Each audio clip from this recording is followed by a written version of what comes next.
Success at last, albeit overdue and underwhelming. Head to the war room for an update on the situation. Perhaps there is a shred of hope, after all. Oh, I can't wait to hear her tongue lash this guy again.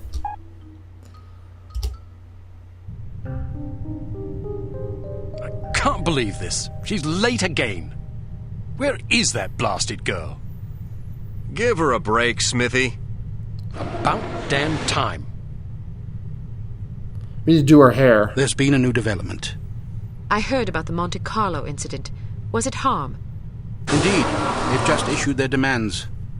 What you know is that at precisely 1700 hours Greenwich Mean Time on September 19th, 1967, an explosion destroyed Club Metropole in Monte Carlo, Monaco, killing 47 people and injuring more than 100.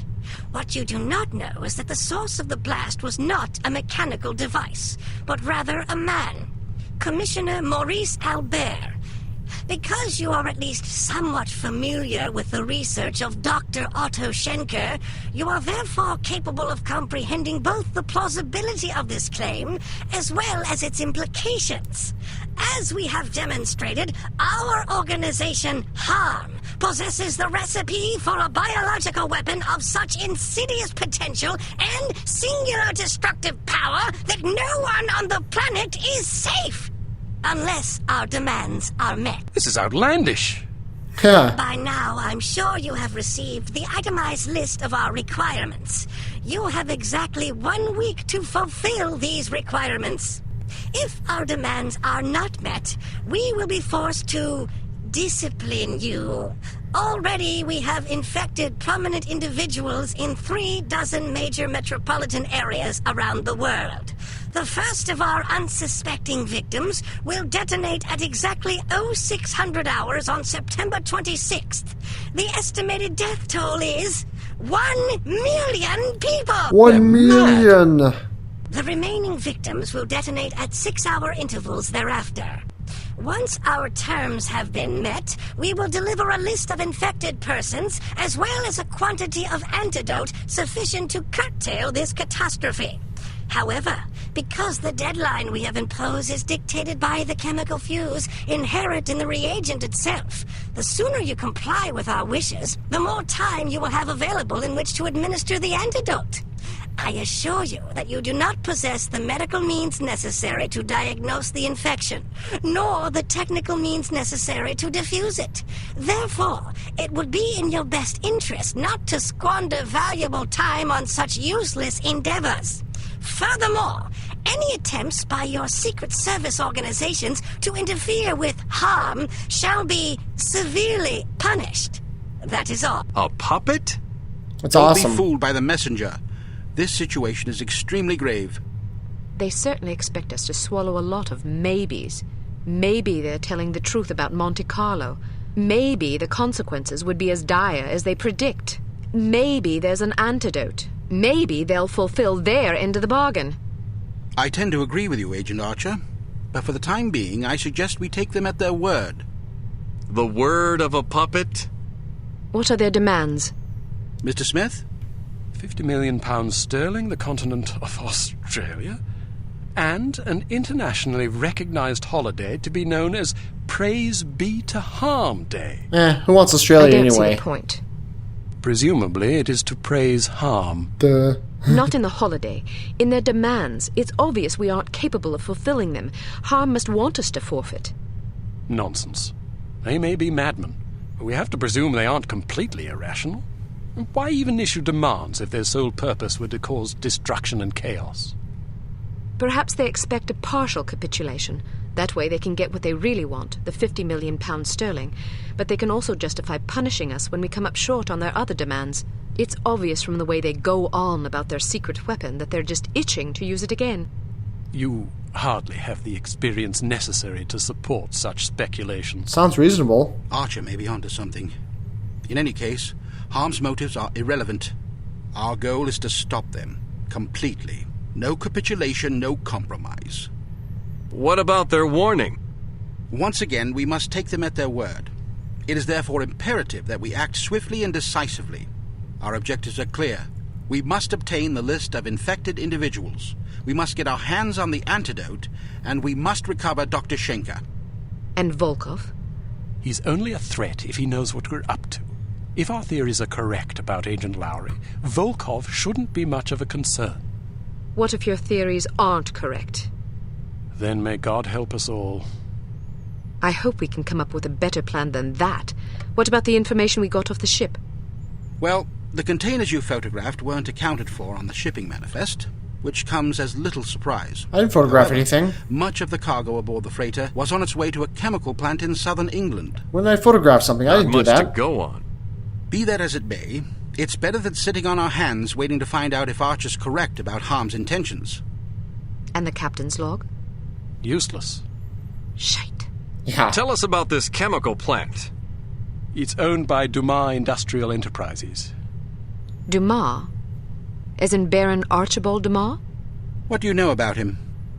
Only what I've read in the papers. Apparently, he's a reclusive chap who spends much of his time hunting big game in Africa and Southeast Asia.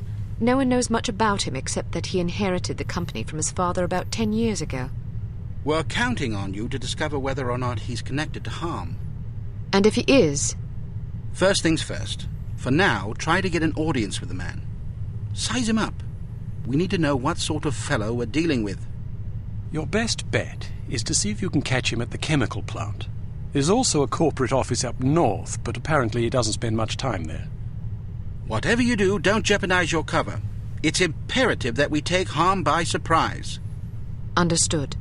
I have a hunch we're getting close. If this lead pays off, we'll be one important step closer to victory. You always say that. And hopefully that doesn't mean I have mandatory sneaking right now, because that would kind of suck. Quick save is slow. Quick save is slow. Come on. Okay, thank you. Hopefully that didn't desync something. Anyway, wow, that was pretty cool. I admire the game for thinking this through very well. They seem to consider all plot holes between them. I mean, what I mean is that I don't see any potential plot holes, which sometimes I do. Sometimes. I'm not like a genius or anything. Far from it. Ha! As if. No. But sometimes I notice some things or can have some questions about this or that. But they seem to have things pretty well bottled down. I admire them for that. Also, the puppet thing was freaking awesome and creepy and awesome. And the biological agent thing, at first when I heard about it back with Dr. What's-His-Name, I was kind of like, oh, alright.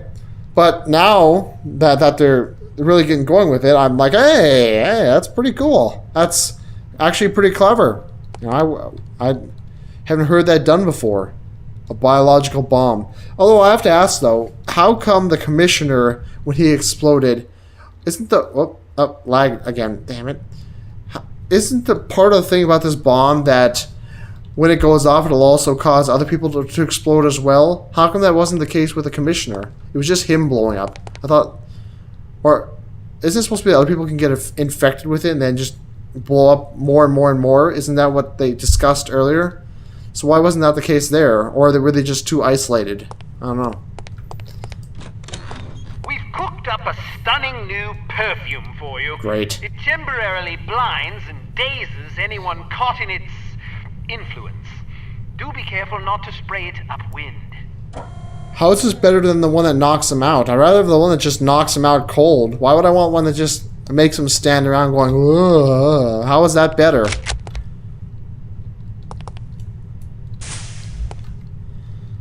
Yeah, how is this better than the one that knocked him out for like 10 seconds, 10, 15 seconds? I'd rather have the one that knocks him out, please. If it's all the same to you. This little fellow is one of our most refined inventions. The P421 Canine Persuader. Just start it up with this convenient pull cord and set it on the ground. Using sophisticated olfactory sensors, the P421 will seek out the nearest dog within its range and release a cloud of pheromone gas designed to enamor canines of either sex. Quite useful for incapacitating bothersome guard dogs. Use your robotic poodle to distract the guard dog.